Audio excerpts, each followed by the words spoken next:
Bueno, continuamos con la clase de tejido óseo. Bueno, como dijimos, es un tejido especializado, tejido conectivo especializado, que va a estar compuesto por células y matriz extracelular. Su matriz extracelular, la característica va a ser que está mineralizada con fósforo y calcio.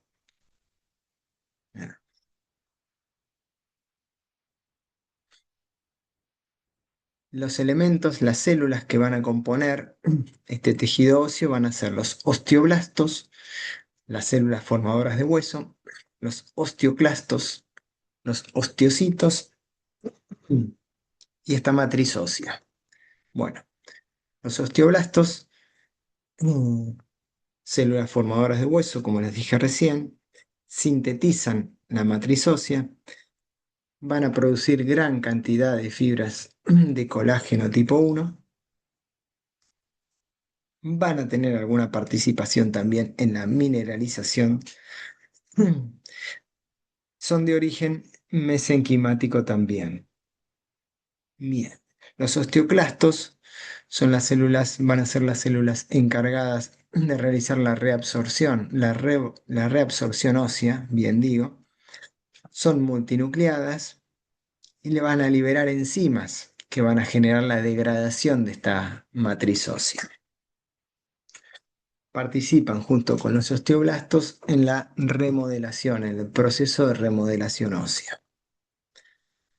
Los osteocitos, que van a ser los osteoblastos maduros, ubicados en las lagunas óseas, van a mantener, los encargados de mantener la matriz ósea. Y esta matriz ósea, que vamos a tener una matriz orgánica y una matriz inorgánica. La matriz orgánica, compuesta por colágeno tipo 1 en su mayoría, por proteoglicanos y glucoproteínas. Y la parte inorgánica, formada por sales de calcio, fosfato de calcio y cristales de hidroxiapatita.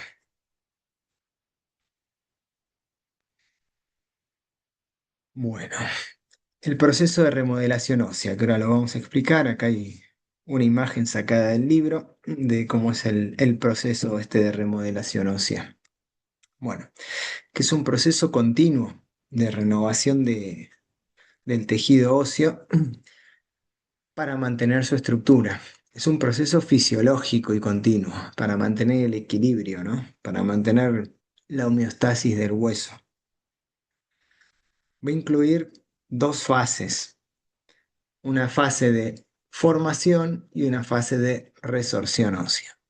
Primero se va a dar la parte de resorción ósea, de la destrucción del hueso viejo, que la van a realizar los osteoclastos y que van a liberar calcio al torrente sanguíneo, aumentando la calcemia.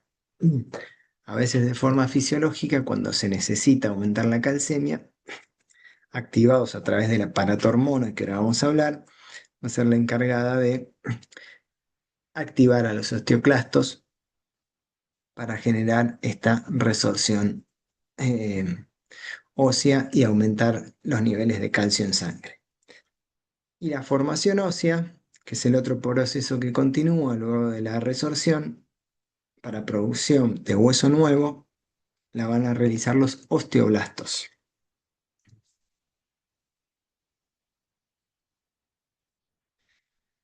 Factores que regulan esta remodelación ósea.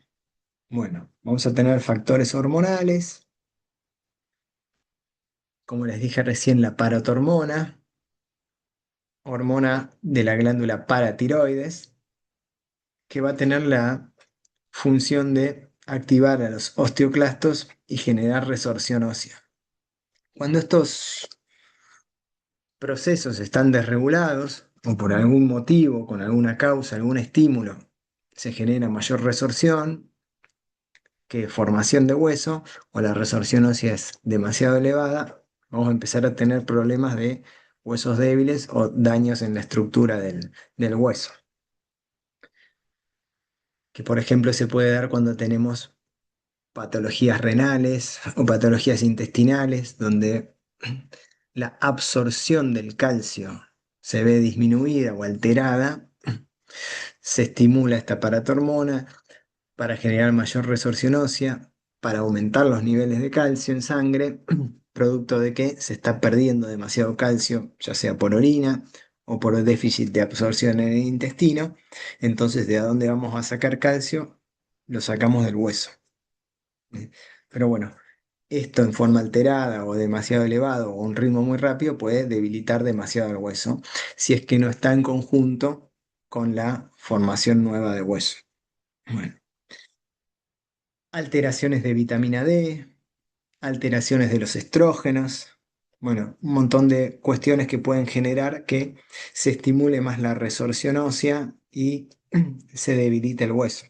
Los estrógenos son eh, inhibidores de los osteoclastos, entonces inhiben la resorción ósea. Entonces, al inhibir la resorción ósea,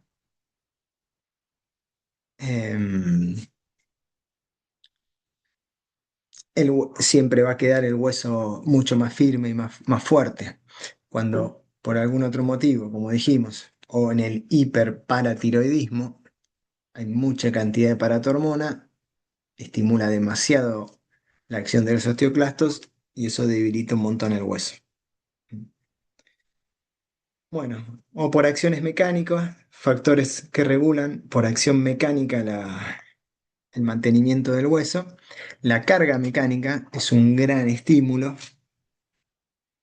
el ejercicio físico y la inmovilización, todo lo contrario, no lo estimula, sino que inhibe la formación de hueso. Entonces ahí donde en kinesiología podemos trabajar y bastante, ¿eh? Cuando tenemos problemas o patologías óseas, pensemos en cómo trabajar con carga mecánica, con peso, con ejercicio y evitar la inmovilización y el sedentarismo que nos van a jugar en contra si queremos fortalecer la masa ósea. Bueno, vamos a tener dos tipos de hueso, hueso compacto y hueso esponjoso. Mm. El hueso compacto, que va a ser la cortical de los huesos, todo el borde, todo el margen de los huesos es este hueso compacto, es la cortical, y el hueso esponjoso es el hueso que va por dentro, que es el hueso trabeculado. Bueno, el hueso compacto, tejido óseo denso, resistente, muchísimo más fuerte, con alta resistencia mecánica, y como dice ahí, predominan las diáfisis de los huesos largos y vienen las corticales. En cambio, el hueso esponjoso es un tejido poroso, es como una esponja, formado por trabéculas de menor densidad, pero que ayuda a distribuir las cargas mucho mejor. Acá tenemos una imagen de un hueso para que vean bien la cortical del hueso, hueso bien firme, compacto. El centro, este hueso esponjoso trabeculado, que cuando esto se debilita, imagínense, queda muchísimo más trabeculado, las trabéculas se notan mucho más, todo más delgado. Eso ahora vamos a ver en qué patologías óseas se puede dar. Bueno, ¿en qué patología ósea se puede dar? Acá tenemos en la osteoporosis. Bien, la osteoporosis, principal enfermedad acá que debilita los huesos, es una enfermedad esquelética sistémica caracterizada por la disminución de la masa ósea y deterioro de la microarquitectura del tejido óseo, lo que conduce a un aumento de la fragilidad ósea y del riesgo de fracturas. Bueno, ¿qué decimos con todo esto? Disminución de la masa ósea. El hueso pierde cantidad. Deterioro de su microestructura. Todo ese trabeculado se pone más delgado y pierde eficacia para la distribución de cargas y la absorción de las cargas. Aumenta la fragilidad, es un hueso mucho más débil y con mayor riesgo de fracturas. Factores de riesgo de la osteoporosis. Tenemos factores no modificables y modificables. Los no modificables, la edad avanzada, a medida que vamos creciendo por distintos procesos metabólicos, el hueso, como otros tejidos, se van debilitando. Hay mayor incidencia en el sexo femenino. Los antecedentes familiares, antecedentes de osteoporosis, antecedentes genéticos. Y la menopausia, la disminución de los estrógenos, que como había dicho, no sé si ya lo dije o no lo dije, pero bueno, durante la menopausia disminuye el nivel de estrógenos y los estrógenos tenían una función inhibitoria sobre los osteoclastos. Eso hacía que si se inhiben los osteoclastos, se inhibe la resorción ósea. Al bajar el nivel de estrógenos, baja esa inhibición sobre los osteoclastos, aumenta la actividad de los osteoclastos, aumenta la actividad de resorción ósea y tenemos mayores posibilidades o chances de tener huesos más débiles. Pero hay algo que sí podemos modificar, que son estos otros factores, como el sedentarismo, la inmovilización. Entonces, ¿qué es lo que tenemos que hacer para contrarrestar los procesos naturales de debilitamiento óseo? Bueno, hacer actividad física, salir del sedentarismo. El déficit de calcio, sí, también. La suplementación de calcio funciona, pero funciona mucho más la actividad física, el hacer actividad física. El déficit de vitamina D también es un factor de riesgo modificable, podemos actuar sobre eso. El tabaquismo y bueno, las inmovilizaciones prolongadas. Evitar en pacientes añosos la inmovilización prolongada, porque eso va a ser un gran factor de riesgo de provocar o generar o aumentar la osteoporosis y la debilidad de los huesos. Bien, fisiopatología de la osteoporosis. Este desequilibrio, se va a generar un desequilibrio en esta remodelación ósea de la que estábamos hablando. Va a haber mayor resorción ósea que formación nueva de hueso. Esto que va a producir un aumento de la actividad de los osteoclastos, disminución de la actividad de los osteoblastos, que son los que forman hueso, que va a generar consecuencias estructurales de disminución del número de trabéculas, adelgazamiento de estas trabéculas también y disminución de la resistencia mecánica del hueso.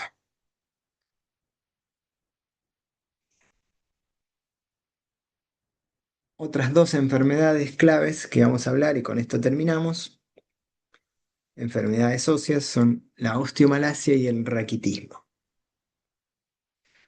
Son enfermedades caracterizadas por un defecto en la mineralización del hueso. El hueso se forma, pero no se endurece lo suficiente, no se endurece adecuadamente, por falta de minerales, por falta de calcio y de fósforo. El raquitismo se va a dar en niños y la osteomalacia en adultos. Como dato así importante que tienen que saber, eso que está ahí resaltado abajo, se forma matriz ósea, pero no se mineraliza correctamente. Entonces queda una matriz ósea muy débil, un hueso débil.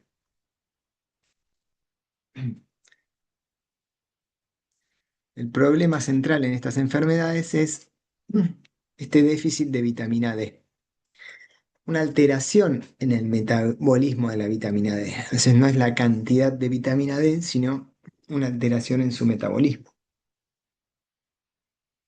Alteración en la absorción de calcio en el intestino,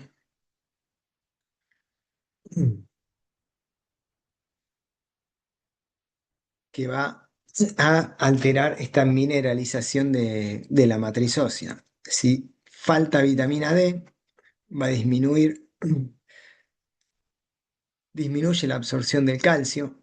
La vitamina D ayuda a reabsorber el calcio en el intestino, bajan los niveles de calcio en sangre, como les expliqué anteriormente, aumenta entonces los niveles de paratormona, para reabsorber calcio del hueso, llevarlo a la sangre, pero como consecuencia vamos a tener huesos más débiles y un hueso poco mineralizado, con poco calcio. Una matriz extracelular del hueso, una matriz ósea débil, poco mineralizada. Bueno, esto es lo que pasa. ¿Qué consecuencias va a traer?